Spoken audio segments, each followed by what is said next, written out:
Ең жұмсақ грильді қарапайым пеште дәл осылай әзірлеп көріңіз. Тазартып алған тауығымызды қасықтың көмегімен тек қана төс етін терісінен осылай ашып аламыз. Еріп тұрған сарымайға тұз, қалаған түрдегі дәмдеуіш және сарымсақты салып жақсылап араластырып, еттері жұп-жұмсақ болу үшін сарымайды терісінің астына жайғастырып шығамыз. Енді сыртына арналған маринадты дайындау үшін майонезге тауық етіне арналған дәмдеуіш, тұз, паприка, қара бұрыш және ұсақталған сарымсақты салып жақсылап араластырып, етіміздің барлық жеріне жағып болған соң холодильникке бір күнге алып қоямыз. Бір күннен соң листімізге салып қанаттарын дәл осылай фольгамен орап аламыз, себебі ол қатты қап-қара болып күйіп кетуі мүмкін. Қарапайым кішкене ғана пештерде 120 градуста 1,5-2 сағаттай дәл осылай қызарғанша бетін ашпай пісіріп аламыз. Төменгі градуста пісірілген барлық тауық еттері жұп-жұмсақ болып шығады. Еттердің қалай жұмсақ болып шыққанын сіздерге көрсетуге барынша тырыстым.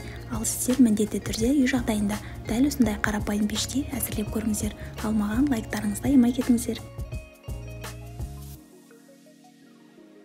Білесіз бе, қарапайым печеньені блендерге салып, банан және кокос қырындысымен жақсылап езіп, арасына өзіңіз ұнатқан дәндерден салып, топ-томалақ шариктер жасап алып, ерітілген шоколадқа ұсақталған жаңғақты салып, томалақ шариктерді бір салып алып қарасаңыз, көздің жауын алатын тәттілеріміз дайын болады.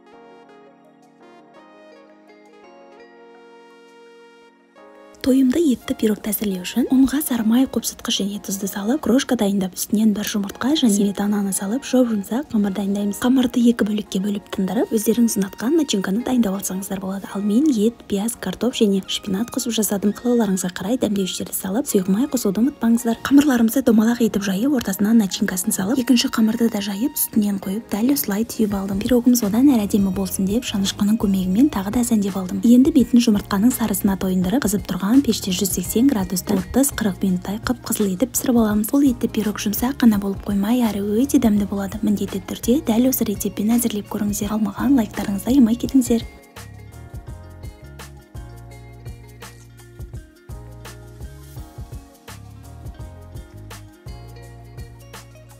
Дастарханның сәнін келтіретін самсаларды әзірлеу үшін ұн және сарымайдан крошка дайындап, бір жұмыртқа және 3-4 қасықтай сметана салып, қопсытқыш пен тұз салуды ұмытпаймыз. Жұп-жұмсақ қамырды 2-ге бөліп тындырып, өзіңіз ұнатқан начинканы дайындауға кірісеміз. Ал менде ет, картоп, пияз және шпинат қосып жасадым. Міндетті түрде тұз және қара бұрыш, кориандр қостым. Әрине, бұл өз қалауларыңызға қарай ұнатқан дәмдеуіштеріңізді қосуларыңызға болады. Міндетті түрде сұйық май және жақсылап араластыру қажет. Демалып тынған қамырымызды дәл осылай сопақ тәрізді етіп жайып, бір-біріне осылай жиырып аламыз. Жиырылған қамырымызды ашып, арасына дәл осылай начинкаларын толтырып, екі ұшын бір-біріне біріктіреміз және осылай көрсетілгендей етіп түйіп аламыз. Бір-бірлеп самсаларымызды кесіп, листтерге теріп аламыз. Теру барысында дәл осылай екі ұшын жақсылап бекітуді ұмытпаңыздар. Алдын ала қыздырылған пешімізде 180 градуста 30 минуттай бетіне жұмыртқаның сарысын жағып және қалауларыңызға қарай күнжут сепсеңіздер де болады. Самсаларымыз алтындай сап-сары болғанша духовкада ұстап, дәл осылай сәндеп дәмін көреміз. Барлығымыз білетін қарапайым самсалардан әлде қайда жұмсақ әрі өте дәмді. Рецепт ұнаған болса, лайктарыңызды аямай кетіңіздер.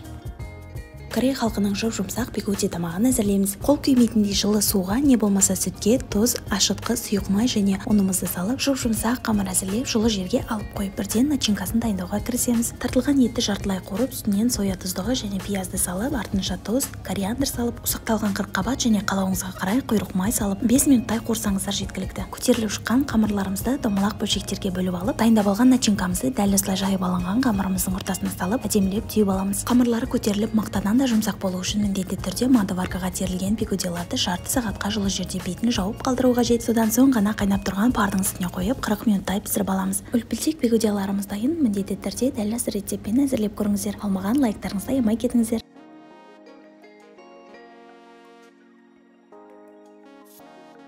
Тауық етінен ерекше тағам қалап жүрсеңіз, онда бұл рецепт дәл сіз үшін. Туралған картоптарымызға дәмдеуіштерді қосып, жақсылап араластырып, духовканың листіне теріп аламыз. Тауық төс етін дәл осылай кіші бөлшектерге бөліп және оны стричтің үстінен жақсылап бұрғылау қажет. Жақсылап езілген еттеріміздің үстінен сарымсақ, паприка, қара бұрыш және тұз себуді ұмытпаңыздар. Теркадан өткен қалаған түрдегі ірімшік және көкөністерді қосып, жақсылап орап алдым және картоптың үстінен теріп, қалауларыңызға қарай үстінен майонез не болмаса сметанаға сарымсақ араластырып, рулеттерге жақсылап жағып шықтым және қызып тұрған пеште 180 градуста 35-40 минуттай пісіріп алдым. Біздің үйде бұл тағамды балалар да өте қатты сүйіп жейді. Ал енді сіздер де жақындарыңызға жасап көріңіздер. Маған қолдау болу үшін лайктарыңызды аямай кетіңіздер.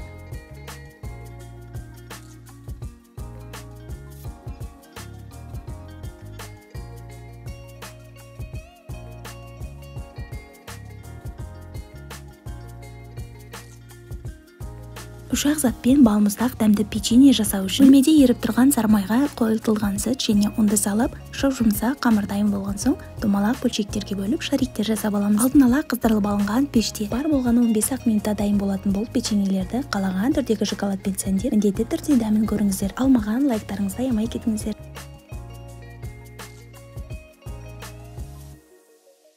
Ешқашанда қатты болып шықпайтын пиццаның қамырын әзірлеу үшін қол күймейтін жылы сүтімізге тұз, шекер, ашытқы және сұйық май салып, жұмсақ болғанға дейін ұн саламыз. Аса қатты жабысқақ болған қамырымызды ашытып, екіге бөліп, жұқа етіп жайып аламыз. Содан соң қалаған түрдегі соус және сыр, қуырылған фарш және де қалаған түрдегі начинканы қолдансаңыздар болады. Мен осылай фаршты қуырып, үстінен помидор және сыр қолдандым. Екінші пиццаға дәл осы начинка және болгар бұрыштарын қостым. Алдын ала қыздырылған пешімізге салып, 15 минуттай қызартып пісіріп аламыз. 200 градуста пісіп шыққан пиццаларымыз өте жұмсақ. Ендігі сіздерден тек қана әзірлеп жеп көру ғана қалды. Міндетті түрде лайктарыңызды және пікірлеріңізді аямай кетіңіздер.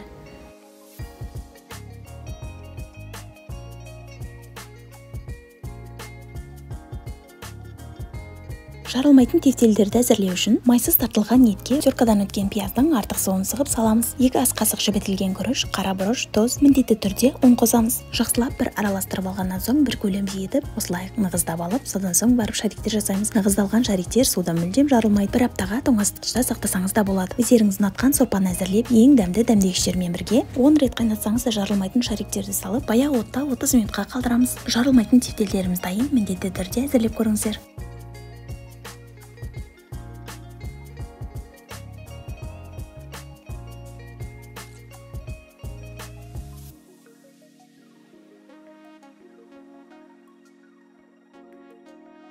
Тауық етін сүйетін жандар дәл осы тағамда жасап көру қажет. Етіміздің қалың жерін жұқа бөліктерге бөліп алып, содан соң жеңіл әрекеттермен ұрып, бірден соусын әзірлеуге кірісеміз. Қызыл тәтті паприка, қара бұрыш, тауық етіне арналған қалаған түрдегі дәмдеуіш және сарымсақ, зәйтүн майы не болмаса қарапайым майды да қоссаңыздар болады. Тұз және соя тұздығын қосып, жақсылап араластырып, етімізге жағып, теркадан өткен сәбіз және қалауларыңызға қарай қалаған түрдегі ірімшікті салып, бірден нығыздап ораймыз. Еттің астына стрич пленка қойып ұрсаңыздар, орауға өте ыңғайлы болады. Ал мен ұмытып кетіппін. Фольга не болмаса пергаментке орап, жарты сағат пешке жіберіп, бірден гарнирін әзірлеуге кірісеміз. Паутина макарондарын қызартып майда қуырып, үстінен жібітілген күрішті салып, 1-2 минутта қуырғаннан соң тұзын және бетіне аздап шығып тұратын суды салып, суы тартылғаннан соң бірден бетін жауып 20 минутқа бұқтырып пісіріп аламыз. Қалауыңызға қарай кукуруз қоссаңыздар болады. Рулеттеріміз де дайын, тәбет ташарлықта етіп дастарханға ұсынамыз. Маған мотивация болу үшін міндетті түрде лайктарыңызды және төменде өз пікірлеріңізді аямай кетіңіздер.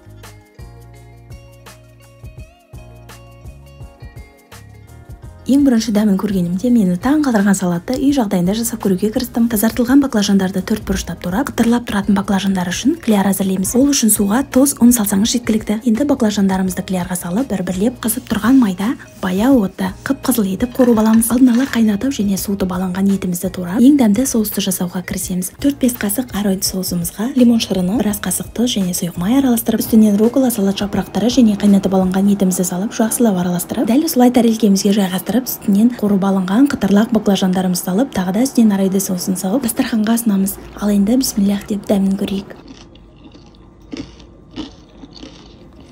Супер.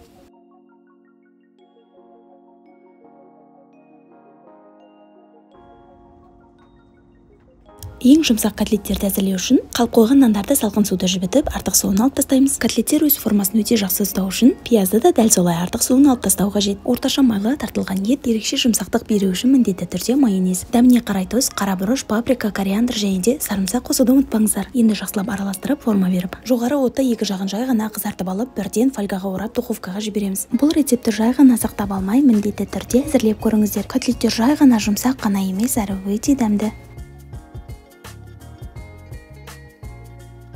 Ең дәмді етті салатты әзірлеу үшін лавр жапырағы, тұз, қара бұрыш қосып етімізді қайнатып аламыз. Қияр, пияз, сарымсақ, кориандр, қара бұрыш, тұз, шекер, сірке суын салып, бөлек ыдысқа ащы бұрыш және тәтті бұрышты салып, үстінен қызып тұрған майды құйып жақсылап араластырып, дайын салатымыздың үстінен құямыз. Салатымыз одан әрі дәмді болу үшін соя тұздығы және де қалаған түрдегі көкөністерді қоссаңыздар болады. Сонымен біздің етті салатымыз дайын. Міндетті түрде әзірлеп көріңіздер. Алмаған лайктарыңызды аямай кетіңіздер.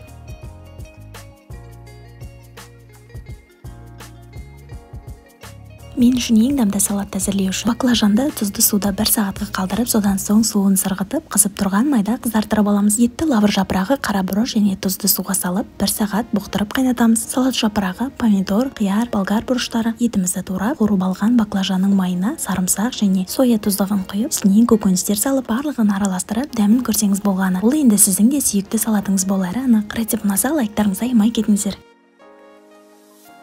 Сол барлығымыз білетін танымал стрипсыларды әзірлеу үшін ұнға жұмыртқа, тұз, қарабұрыш, паприка және су қосып, барлығын жақсылап араластырамыз. Тауықтың төс етін дәл осылай ұзыншақ етіп турап, дайындап алған клярға салып, жақсылап араластырып, бөлек ыдысымызға тағы да ұн, тұз, паприка, міндетті түрде кукурузный крахмал жақсылап араластырып, клярдағы тауықтың төс етін алып, дәл осы кукурузный крахмал араласқан ұнымызға малып аламыз. Енді баяу отта қуырып алсақ болғаны. Сол барлығымыз білетін танымал стрипсылар дайын. Міндетті түрде дәл осы рецептпен әзірлеп көріңіздер. Маған лайктарыңызды аямай кетіңіздер.